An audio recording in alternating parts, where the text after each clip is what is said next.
महामास दूसरा अध्याय। राजा के ऐसे वचन सुनकर तपस्वी कहने लगा कि राजन, भगवान सूर्य बहुत शीघ्र उदय होने वाले हैं, इसलिए यह सारे समय हमारे लिए स्नान का कथा का नहीं। सो आप स्नान करके अपने घर को जाओ और अपने गुरु श्री वशिष्ठ जी से इस महात्म को सुनो। इतना कहकर तपस्वी सरोवर में स्नान के लिए चले गए और राजा भी विधि पूर्वक सरोवर में स्नान करके अपने राज्य को लौट गया। रैनिवास में जाकर तपस्वी की सब कथा रानी को सुनाई। तब सूत जी कहने लगे कि महाराज, राजा ने अपने गुरु वशिष्ठ जी से क्या प्रश्न किया और उन्होंने क्या उत्तर दिया, सो कहिए। व्यास जी कहने लगे, हे सूत जी, राजा दिलीप ने रात्रि को सुख से सोकर प्रातः समय ही अपने गुरु वशिष्ठ जी के पास जाकर उनके चरणों को छूकर प्रणाम करके तपस्वी के बतलाए हुए प्रश्न को अति नम्रता से पूछा कि गुरुजी, अपने आचार, दंड, नीति, राज्य, धर्म तथा चारों वर्णों के चारों आश्रमों की क्रियाओं, दान और उनके विधान, यज्ञ और उनकी विधियां, व्रत, उनकी प्रतिष्ठा तथा भगवान विष्णु की आराधना अनेक प्रकार से तथा विस्तार पूर्वक मुझको बतलाइए। अब मैं आपसे माघ मास के स्नान के महात्म को सुनना चाहता हूँ। सो हे तपोधन, नियम पूर्वक इसकी विधि समझाइए। गुरु वशिष्ठ जी कहने लगे कि हे राजन, तुमने दोनों लोकों के कल्याणकारी, वनवासी तथा गृहस्थियों के अंतकरण को पवित्र करने वाले माघ मास के स्नान का बहुत सुंदर प्रश्न किया है। मकर राशि के सूर्य के आने पर माघ मास में स्नान का फल गौ, भूमि, तिल, वस्त्र, स्वर्ण, अन्न, घोड़ा आदि दानों तथा चंद्रायण और ब्रह्मा क्रूज व्रत आदि से भी अधिक होता है। बैसाख तथा कार्तिक में जप, दान, तप और यज्ञ बहुत फल देने वाले हैं, परंतु माघ मास में इनका फल बहुत ही अधिक होता है। माघ में स्नान करने वाला पुरुष राजा और मुक्ति के मार्ग को जानने वाला होता है।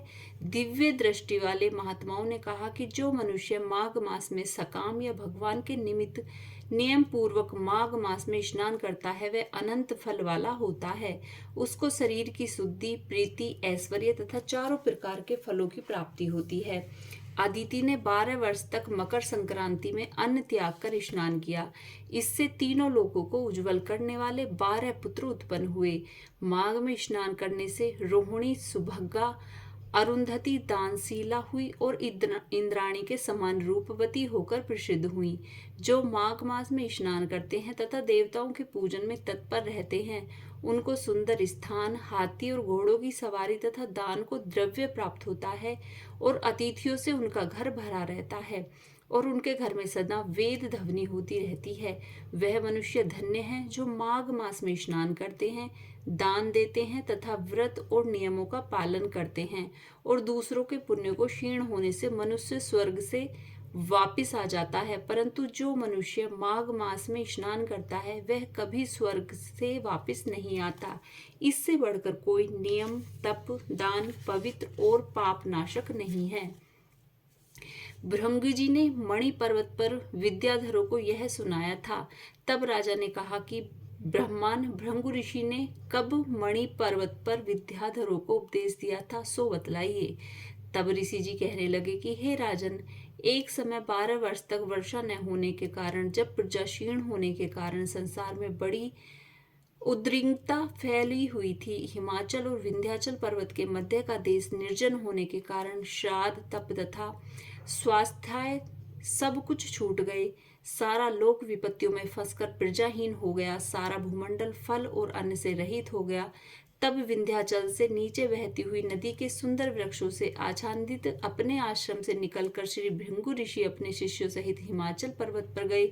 इस पर्वत की चोटी नीली और नीचे का हिस्सा सुनहरी होने से सारा पर्वत पीतांबरधारी श्री भगवान के सदृश्य लगता था। पर्वत के बीच का भाग नीला और बीच बीच में कहीं सफेद स्टफिक होने से तारों से युक्त आकाश जैसी शोभा को प्राप्त होता था। रात्रि के समय वह पर्वत दीपकों की तरह चमकती हुई दिव्य औषधियों से पूरित किसी महल की शोभा को प्राप्त होता था।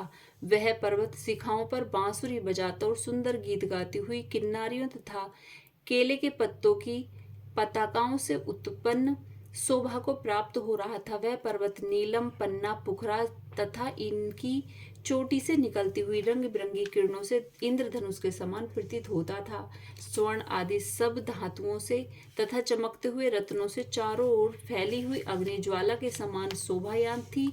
इसकी कंदराओं में काम पीड़ित विद्याधारी अपने पतियों के साथ आकर रमण करती हैं, और गुफाओं में ऐसे ऋषि मुनि जिन्होंने संसार के सब कलेशों को जीत लिया है, रात दिन ब्रह्मा का ध्यान करते हैं, और कई एक हाथ में रुद्राक्ष की माला लिए हुए शिव की आराधना में लगे हुए हैं। पर्वत के नीचे के भागों में जंगली हाथी अपने बच्चों के साथ खेल रहे हैं तथा कस्तूरी वाले रंग बिरंगे मृगों के झुंड इधर उधर भाग रहे हैं। यह पर्वत सतह राजहंस तथा मोरों से भरा रहता है। इसी कारण इसको हम कुंड कहते हैं। यहाँ पर सदैव ही देवता, गुहाक और अप्सरा निवास करती हैं। बोलो सच्चे दरबार की जय। बोलो विष्णु भगवान की जय।